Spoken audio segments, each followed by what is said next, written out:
Yes, so the government has made it very clear. People have to prepare for Brexit. What they should not do is to panic. If you prepare in a methodical, logical and organised way, then we'll be able to meet whatever challenges come our way.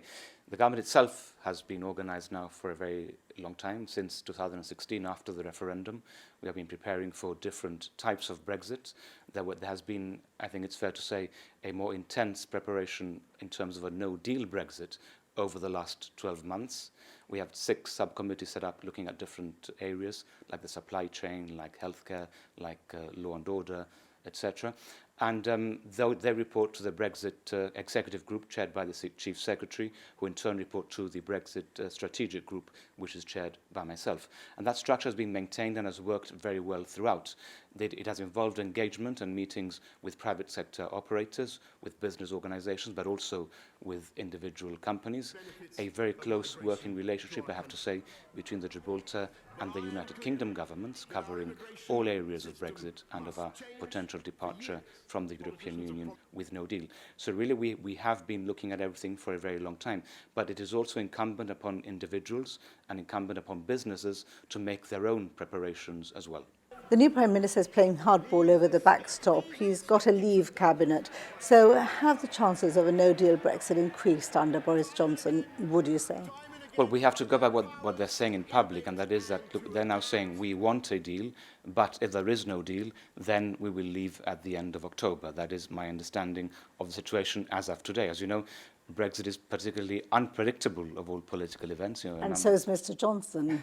Well, but Brexit in general, I mean, even before Mr. Johnson became Prime Minister, was already quite unpredictable. We know now that there is a possibility, rather, of a no-deal Brexit at the end of October. As I said, we have been preparing for a no-deal Brexit anyway. First of all, looking at the end of March, then looking at the 12th of April. This is the 3rd time that this happened, so our preparations are already in hand and well in place.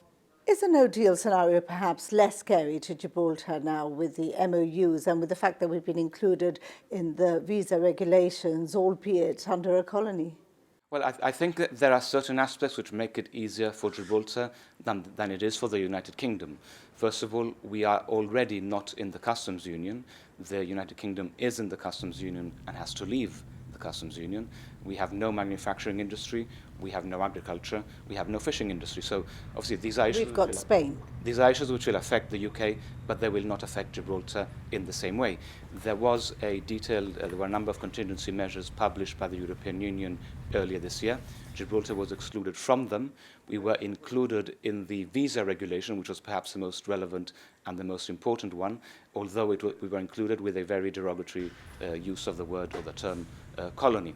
Spain then published its own contingency measures, which included British citizens and commercial operators based in Gibraltar, and those would provide cover until the end of 2020. Remember, the withdrawal agreement is different because that applies in terms of a deal, in the context of a deal. We're looking at a no-deal Brexit, and what there is for that are the contingency measures provided by the EU, by Spain, by the UK, and obviously by our own preparations here in Gibraltar. Well, Dr. Garcia, talking of making your own preparations, you've got the small matter of an election to deal with here in Gibraltar. You will want to be comfortably sitting in government on the 31st of October. So should us journalists, you politicians, enjoy the summer because we could be hit by an election straight after? Well, the date of an election is a matter entirely for the Chief Minister. We've said already there will be an election some point this year. Beyond that, you may very well think whatever you wish, but I couldn't possibly comment.